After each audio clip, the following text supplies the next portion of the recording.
Thank you, Presiding Officer. It is a great privilege to speak in this debate on our programme for government for this parliamentary year. I spoke last week about the amazing natural larder that Argyll and Bute has, and I am very pleased to see that a Good Food Nation bill will be laid before this Parliament. The link between diet and infection has been emphasised during the pandemic. This will be a most welcome piece of legislation. But today I am going to concentrate on another of Argyll and Bute's natural resources, its wind, its water and its geography. All three of these combine to make Argyll and Bute a renewable energy powerhouse. By 2030, the Scottish Government aimed to generate 50% of Scotland's overall energy consumption from renewable sources, helping Scotland become a net zero economy. COP26 in Glasgow is our opportunity to limit global warming to 1.5%. So onshore wind, solar and hydro all operate the length and breadth of my constituency. The proposed development of W1 will bring in offshore wind, and I'm sure it won't be long before the power of the tide in the Sound of Islay will be captured. Over the summer, I have visited 11 islands across Argyll and Bute, many of which have invested in community renewable energy schemes. When I first moved to Islay, I was part of a small team who established a community wind turbine. With the feed-in tariff regime that was available then, our turbine, as well as generating renewable energy for the grid, also created funds for our community. It's expected to raise around £2 million over its 20-year life, a local initiative with positive effects on the wealth, well-being and environment of the islanders. There are opportunities in this programme for government for islands to lead the way to reaching net zero emission targets by 2045, introducing 100% renewable energy, creating circular economies, making homes and buildings greener to heat. No, if you don't mind, I'd just like to continue, if that's okay. Thank you. Tackling waste and introducing sustainable transport. I have a few islands in my constituency which I know would be perfect to pilot this. Iona Renewable Energy has developed a local energy roadmap that lays out a vision for how a community-led scheme can work towards owning, generating, storing and using energy on the island. They are in discussions with the Scottish Government just now to take it to the next stage.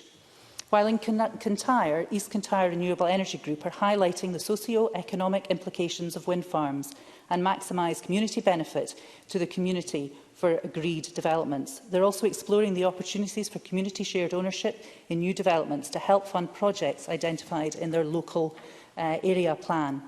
A circular economy is important to make this work, and I cannot leave Kintyre without mentioning CS Wind. The situation is so disappointing for the Campbelltown community, with a highly skilled workforce and a factory sitting empty, both unproductive. I will work with the community, High and the Scottish Government to try to get a resolution to this sorry state of affairs. And then throughout Cowell, hydropower schemes are dotted across the landscape. Many are micro, but Loch Striven, built in 1950, is still providing power. That was infrastructure investment 70 years ago, and I welcome the establishment of a national infrastructure company to deliver for the public good. On Friday, I had the pleasure of attending the official opening of the Glen No Hydro scheme. With a capacity of 2 megawatts, it can provide sufficient renewable electricity to power around 1,400 homes each year. The scheme will also be investing £3,000 into the local community every year. The work was completed using Scottish contractors, and Nature Scot has complemented the regeneration work, which has embedded the scheme perfectly into the landscape. It is clear that one size does not fit all, but to reach net zero by 2045, we need to be flexible in our sources of energy. Harnessing our natural energy, looking at the best schemes for the environment and investing appropriately in our workforce to enable a just transition are all key elements of the programme for government. And this is supported by the... Yes. Monica Lennon. Thank you. I'm grateful to Jenni Minto. I see the programme for government pledges to increase annual native woodland creation target to 4,000 hectares. That's welcome. However, she'll know that the biodiversity strategy has a target of between 3,000 and 5,000 hectares. Does she share my concern that we could be seeing an actual decrease instead of an increase? Jenni Minto. I thank the member for that intervention, and I will cover that later on in my speech. Argyll and Bute is at the centre of a perfect storm for renewable energy.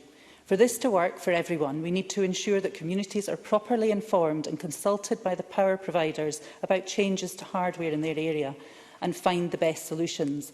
I look forward to the consultation on a new onshore wind policy statement.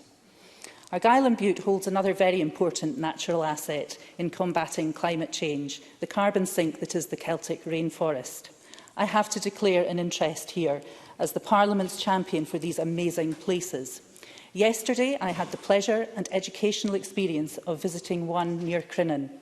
Plant Life Scotland's website explains that the combination of high rainfall, and there's a lot of that in Argyll and Bute, and stable, mild temperature make the woodlands very humid, allowing the growth for some really special residents. The lichen, mosses and liverworts, fungi and ferns. It is these species that really make the Celtic rainforests what they are. Not only do they help maintain the humidity in the forest, but they also give the forest that mysterious and magical feel. They certainly do.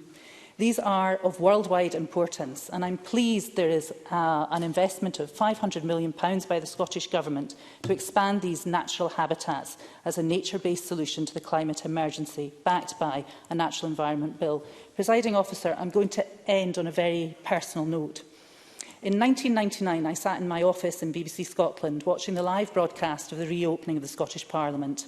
I watched with pride and confidence as my home country took a major step on the road to be in charge of its own destiny. Little did I expect then to be standing here now, representing Argyll and Bute in the Parliament session, where a bill on a second independence referendum will be debated and, I believe, passed. The people of Scotland will soon have the opportunity, the right to vote on who they believe are best to lead Scotland to economic recovery and growth.